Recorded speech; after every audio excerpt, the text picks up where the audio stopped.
Hello guys, welcome back to एक्सड्रामिंग। तो guys, हमने पिछली बार बहुत अच्छी चीजें सीख ली थी। हमने अपने पाइथन में काफी आगे तक आ गए थे। हमने सेट सीख लिए, डिक्शनरी सीख ली और हमने लिस्ट भी सीख ली। तो अभी हम लोग सीखेंगे इफ, एल्स और एलिफ। आपके मन में आ रहा होगा ये क्या चीज होती है, तो चलो सीधे अपने प्रोग्राम पे चलते हैं, वहीं पे डिस्कस करेंगे। ठीक है, हम चलते हैं अपने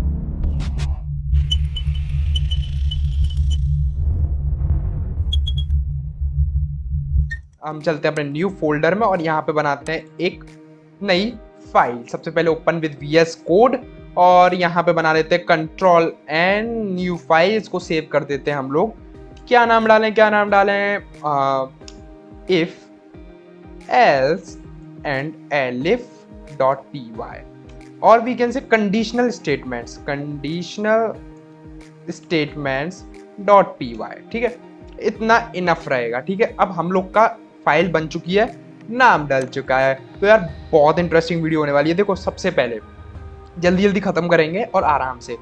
तो हम लोगों ने ये पढ़ा था कि हम लोग ट्रू और फॉल्स ले सकते हैं। वो हम कैसे ले सकते हैं मैं बता देता हूँ। मैं प्रिंट करता हूँ 2 डबल इक्वल टू 2, मतलब क्या दो दो के इक्वल है, तो ये मुझे देगा ट्रू। हाँ, दो दो के इक्वल है। गाइज, मैं इसको एक बार वो कर लूँ, क्या बोलते हैं, आपका लाइट मोड ऑन कर लेता हूं, जिससे आपको इजी रहेगा। ठीक है, इसको काट देते हैं। हाँ, तो देखो 2 2 के इक्वल है। हाँ देखो, मेरा ट्रू आ गया है। मैं कहूंगा 2 3 के इक्वल है, तो ये मुझे क्या देगा? फॉल्स। ठीक है, ये मुझे फॉल्स देगा। मैं अगर नॉट इक्वल टू करना है तो यहाँ पे एक्सक्लेमेटरी मार्क आएगा, और आप जैसे ही इसको करोगे कि मैं कह रहा हूं कि जो 2 है वो 3 के इक्वल नहीं है। क्या ये बात सही है? हाँ, ये बात मेरी सही है कि 2 3 के इक्वल नहीं है। तो आप ऐसे कह सकते हो कि 2 लेस देन 3। ठीक है, 2 क्या 3 से कम है? हाँ, 2 3 से कम है। और क्या कर सकते हो आप? 2 इज ग्रेटर देन 3। हाँ, 2 3 से ज्यादा है?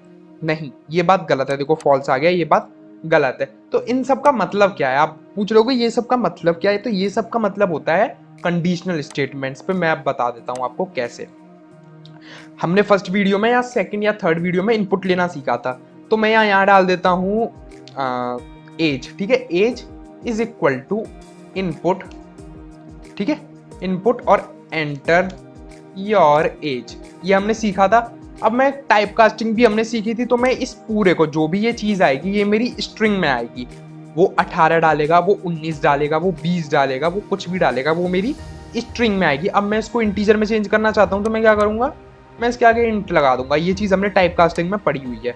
तो मैंने कहा देखो, एज जो है वो मेरी इतनी है। ठीक है, और ये हमने यूजर से इनपुट ले लिया। देखो, मैं रन करूंगा इसको, तो आ गया एंटर योर एज। मैंने लिखा 20, तो ठीक है, कुछ नहीं हुआ। अब मैं कहता हूं कि इफ, अगर मगर किंतु परंतु यही है इसमें। इफ अगर एज तुम्हारी एज बड़ी है 18 से, तो हम लिखेंगे क्या 18 के बाद तुम क्या कर सकते हो? तुम ड्राइविंग कर सकते हो, तुम जॉब, हाँ, you can apply for job. Okay, तो हम कहेंगे प्रिंट हो जाओ, you can apply for job. अगर एज 18 से ज्यादा है, अगर ये कंडीशन मेरी ट्रू देती है, मतलब अगर मैं करता हूं print age is greater than 18, तो ये मेरा जो है वो ट्रू देगा। अगर एज 18 से ज्यादा है तो मेरा ट्रू देगा। देखो, अब मैं रन करके दिखाता हूं। आप केवल इफ यूज कर सकते हो, जरूरी नहीं आप एल्स और इफ भी, एल्स और एलिफ यूज करो। जैसे मैंने यहाँ पे रन किया, मैंने कहा एंटर योर एज, मैंने कहा चलो मेरी एज 17 मान लो। एंटर किया तो यहाँ आ गया फॉल्स। ये फॉल्स है। अगर ये फॉल्स है, इफ फॉल्स, तो ये कंडीशन को रन नहीं करेगा। मैं लिख देता हूं, if condition is false then it will not execute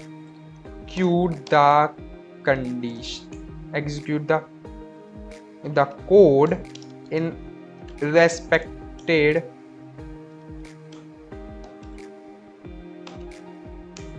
condition। ठीक है, ठीक है, ओके। अब आप बोलोगे तो ये मेरा ट्रू होना चाहिए तभी ये करेगा। मैं इसमें इक्वल टू भी लगा सकता हूं, एज इज ग्रेटर देन और इक्वल टू। और मैं कह सकता हूँ age is less than equal to, और चलो हम लेस देन इक्वल टू के लिए रन करते हैं और एज डालते हैं 17। तो अब क्या होगा, you can apply for job, देखो प्रिंट हो गया और यहाँ पे आ गया फॉल्स लिखा हुआ। फॉल्स किस लिए आ गया, क्योंकि एज मेरी 18 से बड़ी नहीं है। मतलब कहने का मतलब है यहाँ पे इस जगह जो ये है, जो ये लाइन है, मैं इसको ब्रैकेट्स में डाल देता हूं, जो ये लाइन आपको ब्रैकेट्स में दिख रही है ये ट्रू होनी चाहिए, तभी आपका ये कोड आगे बढ़ेगा, नहीं तो ये इस कोड को नहीं एग्जीक्यूट करेगा।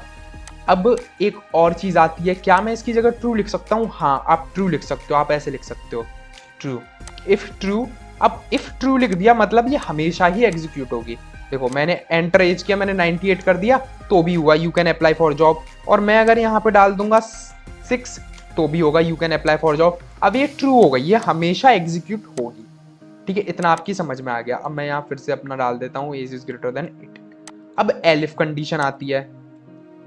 अब एलिफ क्या होती है? एलिफ होती है कि अगर इफ वाली कंडीशन नहीं चेक हो पाती है तो तुम एफ एलिफ वाली कंडीशन चेक। चलो पहले एल्स देखते हैं, एल्स, एलिफ बाद में देखेंगे। मैंने कहा else, else print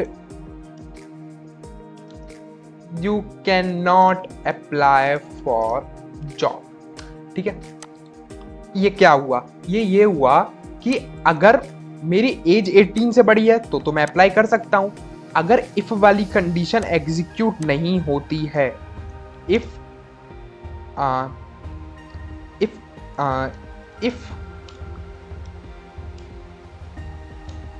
conditional statement is false, अगर if conditional statement is false, अगर लिख देता हूं मैं यार, अगर, ठीक है, अगर इफ कंडीशनल स्टेटमेंट, और मैं लिख देता हूं हिंदी में फॉल्स है, जैसे आप कंफ्यूज ना हो इफ में, तो अगर मेरी एज 18 से बड़ी है तो ये इफ कर देगा। ठीक है, इफ कर देगा और ये फिर एल्स पे नहीं आएगा, ये एल्स को छोड़ देगा। अगर ये हो गई तो ये मगर नहीं करेगा, अगर ये नहीं हुई तो ये एल्स का कंडीशन कर देगा। जैसे मैं आपको एग्जांपल दे दूं, जैसे मैं रन करता हूं कोड को, अब मेरा इफ है, if age is greater than 18 तो मेरा इफ रन करेगा। चलो मैं कर देता हूं 20, तो मेरा इफ रन कर गया you can apply for job. ठीक है, I can apply for job. अब मैं कहता हूं कि मेरी जो एज है वो है 17, मैंने एंटर किया तो you can not apply for jobs, जो कि मेरा एल्स का कंडीशन है। मतलब अगर इफ की कंडीशन एग्जीक्यूट नहीं होती है, अगर इफ कंडीशनल स्टेटमेंट फॉल्स हो जाता है तो ये हमेशा एल्स की कंडीशन को तो कर ही देगा, और अगर इफ ट्रू हो जाता है तो एल्स की कंडीशन को नहीं करेगा। तो इसके साथ तीसरी कंडीशन और आती है, एलिफ। एलिफ आती है आपकी एलिफ। एलिफ के अंदर भी हम स्टेटमेंट दे सकते हैं, जैसे मैं आपको एग्जांपल दूं, elif age is greater than 80। ठीक है, और you are too old for a job. अब इसका क्या मतलब हुआ? मतलब देखो, अगर एज 18 से ज्यादा है तो ये प्रिंट कर देगा, और अगर एज मेरे को यहाँ पे क्या करना पड़ेगा, 80 करना पड़ेगा। अब आप बोलोगे ऐसा क्यों किया तुमने? देखो मैं बताऊं, अगर मेरी एज 18 से ज्यादा है तो मेरा ये प्रिंट कर देगा, और मेरी एज 80 से ज्यादा है तो मेरा ये प्रिंट कर देगा, और अगर इन दोनों में से कुछ भी प्रिंट नहीं किया तो मेरा एल्स प्रिंट कर देगा। अब आप एक चीज सोचो कि अगर मैं 90 एज एंटर करता हूं, 90, देखो मैं एक बार करके दिखाऊंगा आपको, 90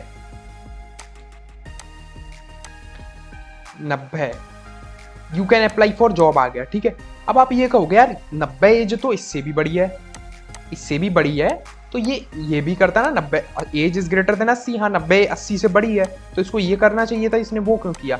तो सबसे पहले वो इफ को चेक करता है, अगर इफ नहीं होता है तो वो एलिफ पे जाता है, अगर एलिफ भी नहीं होता है, अब जैसे अगर आप यहाँ पे लगा देते कि जो एज है वो 80 से कम है और 80 और 18 के बीच में है, ठीक है, 80 और 18 के बीच में है, अगर अब मैं डालूं एज 90 तो देखो क्या आएगा, you are too old for a job, क्योंकि अब जो इफ कंडीशन है वो हो गई फॉल्स, 90 के लिए इफ कंडीशन फॉल्स हो गई और एलिफ वाली कंडीशन ट्रू हो गई, तो ये प्रिंट कर देगा। ठीक है, तो ये होती है इफ एलिफ और एल्स। आई होप आपको अच्छे से समझ आया होगा। केवल कुछ नहीं है, अगर, मगर और कुछ नहीं तो। ये आप हिंदी में याद कर सकते हो। इफ मतलब अगर, एलिफ मतलब मगर, एल्स मतलब अगर मगर में से कुछ नहीं तो। ठीक है, और इससे हम कैलकुलेटर बना सकते हैं, और कैलकुलेटर बना ही सकते हैं यार। तो हम लोग नेक्स्ट वीडियो में सबसे पहले मेंबरशिप टेस्ट देखेंगे और उसके बाद हम कैलकुलेटर नेक्स्ट वीडियो में बनाएंगे। ठीक है, मेंबरशिप टेस्ट तो बहुत छोटा टॉपिक है और बहुत अच्छा टॉपिक है, मतलब आपकी जो प्रोडक्टिविटी है उसको बढ़ा देगा। तो नेक्स्ट वीडियो में मिलते हैं गाइस, तब तक के लिए सब्सक्राइब कर दो चैनल को, शेयर कर दो चैनल को, वीडियो को शेयर कर दो, लाइक कर दो वीडियो को अगर आपको अच्छी लगी हो, समझ में आई हो। और यार एक काम तो ज़रूर कर ही देना, जो कि है हमारा इंस्टाग्राम जाके फॉलो कर दो, लिंक आपको डिस्क्रिप्शन में मिल जाएगा। मिलते हैं नेक्स्ट वीडियो में, तब तक के लिए बाय।